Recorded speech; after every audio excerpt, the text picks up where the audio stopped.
क्या आप जानते हैं एक ऐसी कंपनी जो 66 से ज्यादा देशों में वीजा प्रोसेसिंग का काम करती है और सरकारों की पहली पसंद बनी हुई है। सोचिए, यही कंपनी अगर आपका अगला बड़ा इन्वेस्टमेंट बन जाए। आज हम बात करेंगे बीएलएस इंटरनेशनल सर्विसेज लिमिटेड के बारे में, जो वीजा इंडस्ट्री का छिपा खजाना है। इसकी सफलता और भविष्य का राज जानने के लिए इस वीडियो को आखिरी तक जरूर देखें। तो मैं शेयर करता हूं माइंड मैप और साथ ही साथ स्किनर का और ट्रेडिंग व्यू का वेबसाइट।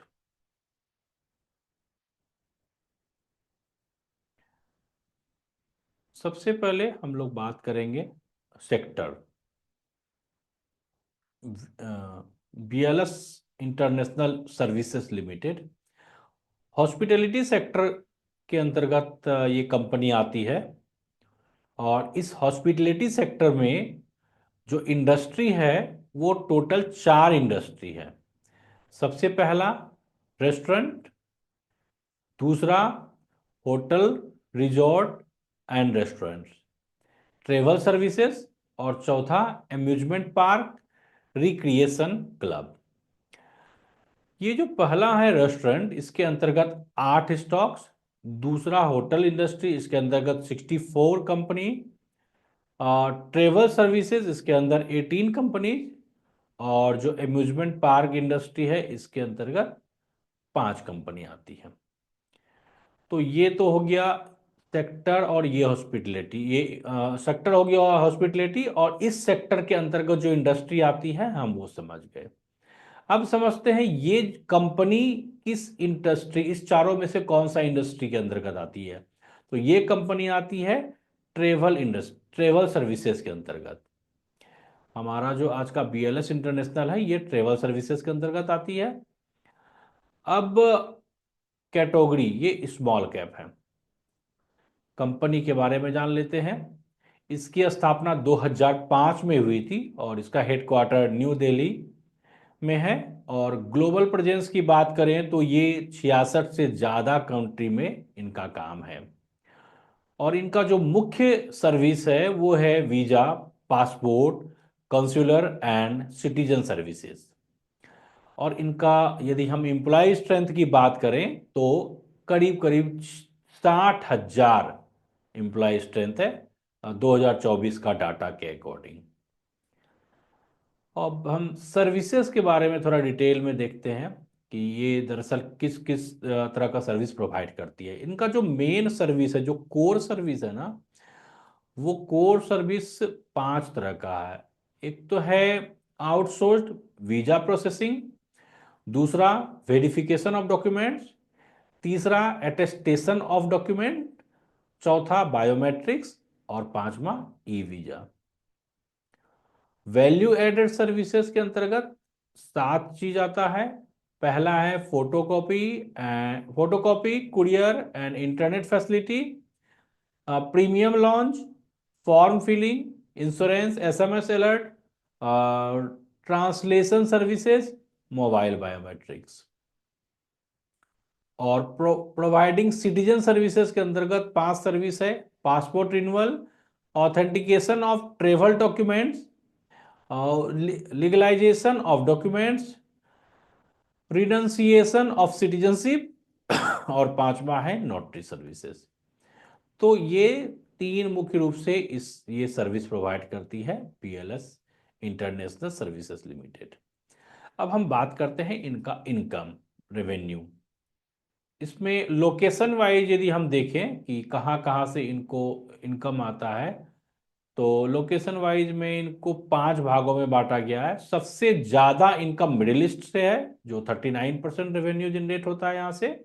उसके बाद नॉर्थ अमेरिका 26%, इंडिया से 23%, यूरोप 5.9 यानी 6%, और साउथ अफ्रीका 3%। और प्रोडक्ट वाइज यदि हम ब्रेकअप करें इनका रेवेन्यू का, तो वीजा एंड कंसुलर सर्विसेज से 83% रेवेन्यू आता है, और वहीं डिजिटल सर्विसेज से 16.8% रेवेन्यू जनरेट करती है कंपनी। अब हम लोग मुख्य रूप बात करते हैं कम्पिटेटिव एडवांटेजेस। दरअसल जब भी किसी कंपनी के बारे में हमें इन्वेस्टमेंट के पहले ये जानना जरूरी है कि उनका कंपटीटर कौन कौन है, या नहीं तो आगे उन क्या संभावना है, कंपटीटर की संख्या बढ़ जाएगी तो एक कंपनी का जो रेवेन्यू है वो कम हो जाएगा, तो इसको जानना जरूरी है। Global presence and strong network, इस कंपनी का पूरे वर्ल्ड वाइड प्रेजेंस है और स्ट्रांग नेटवर्क है। इस वजह से आप देखिए ये 66 कंट्री में से ज़्यादा में ऑपरेट करती है और serves embassies, consulates and governments, insuring a diverse client base. उसके अलावा ये 20 मिलियन से ज़्यादा एप्लीकेशन एनुअली प्रोसेस करती है। तो इससे हमें पता चलता है कि कोई भी दूसरी कंपनी आएगी तो अचानक से इतना बड़ा नेटवर्क बना पाना ये मुश्किल है। गवर्नमेंट का पार्टनरशिप भी है, अलग अलग देश में उस गवर्नमेंट के साथ में पार्टनरशिप में काम कर रही है। Trusted bye multiple government for visa, passport and consular services. Recent contract include the Embassy of Italy, Spanish government and Royal Thai Embassy। तो ये सबसे हमें पता चलता है कि कोई भी नई कंपनी अचानक से आकर के इसको पीछे कर पाना मुश्किल है। कॉस्ट इफिशियंसी और स्केलेबिलिटी भी है, ये कॉस्ट एफिशिएंट है इनका। लिवरेज टेक्नोलॉजी, जो टेक्नोलॉजी यूज करती है जिसके ऑटोमेशन ये सब के वजह से ये काफ़ी कम कॉस्ट में सर्विस प्रोवाइड कर पा रही है। Proven stability to scale operation quickly, इनका स्ट्रेटजी प्रूवन हो चुका है क्योंकि कोविड-19 जैसे सिचुएशन को भी ये फेस कर चुकी है, तो अभी इनको टक्कर देना काफ़ी मुश्किल है। डाइवर्स सर्विस पोर्टफोलियो, इनका सर्विस पोर्टफोलियो भी डाइवर्स है। वीजा प्रोसेसिंग, पासपोर्ट सर्विस ये तो है ही, उसके अलावा डिजिटल सर्विस के द्वारा ये डाइवर्सिफिकेशन कर रही है अपने रेवेन्यू के लिए। और इंडस्ट्री एक्सपीरियंस, 15 साल से ज़्यादा का एक्सपीरियंस हो चुका है इस कंपनी के पास। और ये एक्सपर्टीज है handling high volume and complex government projects को हैंडल करने में एक्सपर्ट हासिल कर चुकी है।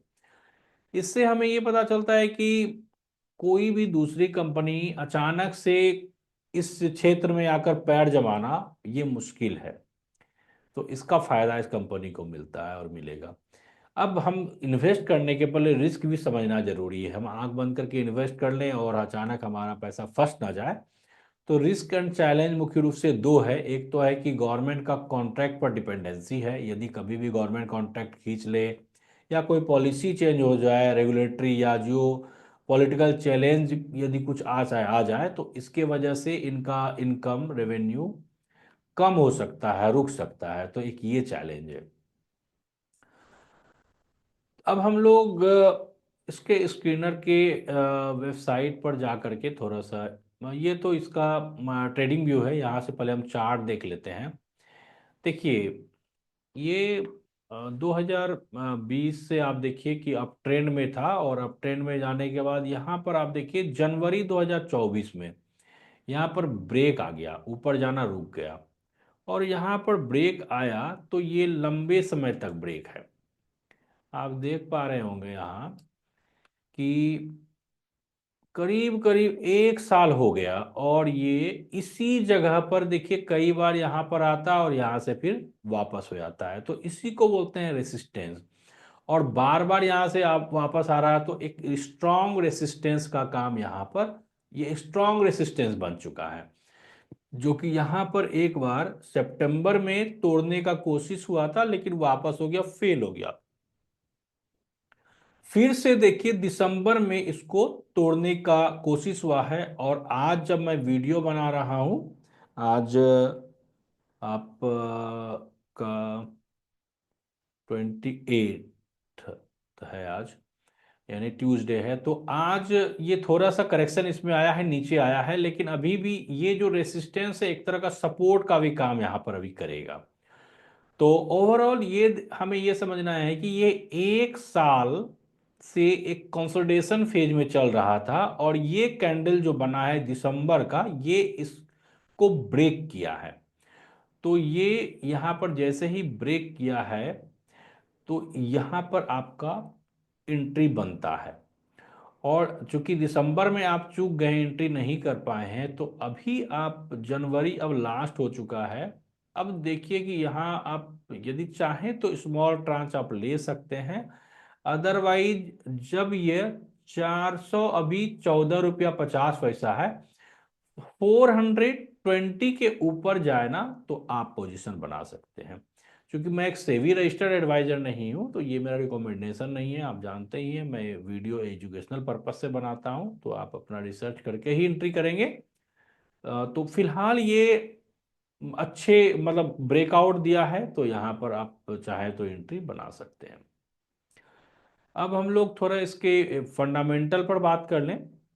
मार्केट कैप 17,000 करोड़ है और आरओसी 31%, जो कि बहुत ज़्यादा है। आरओई भी उतना ही है, वो भी अच्छा है। सेल्स ग्रोथ थोड़ा कम है, 15% हम लोग मानते हैं, 15%, लेकिन इसमें थोड़ा कम है। लेकिन चिंता की इसलिए कोई बात नहीं है कि सेल्स ग्रोथ जब आप 7 ईयर्स का एवरेज देखेंगे तो वो 15% मिल रहा है आपको, और 3 ईयर्स का यदि सेल्स ग्रोथ देखेंगे तो 52% है।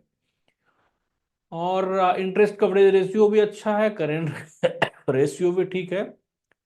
और आरओसी 3 ईयर्स का 28%, 7 ईयर्स का 26%, तो इतना रिटर्न ऑन कैपिटल एम्प्लॉयड देना ये काफ़ी ज़्यादा अच्छा है। और ऑपरेटिंग प्रॉफिट मार्जिन भी 25% है। Operating profit margin 10 years average भी 15% है। हम इसका चार्ट को देखें तो देख लीजिए कि अर्निंग पर शेयर बढ़ ही रहा है, और शेयर प्राइस में ग्रोथ जारी है, तो आपको पीई भी बढ़ रहा है। कुछ दिन से पीई उसी रेंज में है due to share price.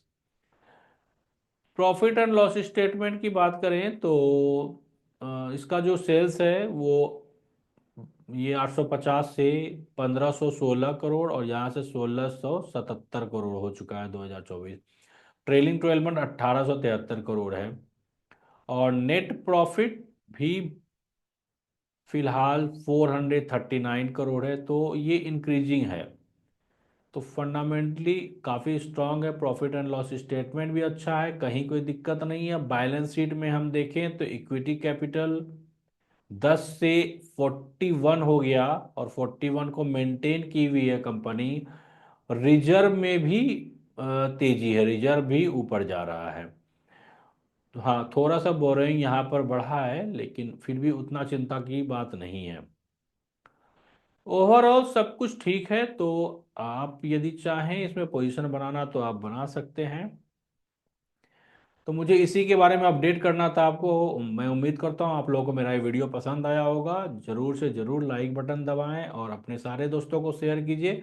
Comment के माध्यम से बताइए आपने यदि पोजीशन बनाया है इसमें तो यस, यदि नहीं बनाया है तो no. Thank you so much.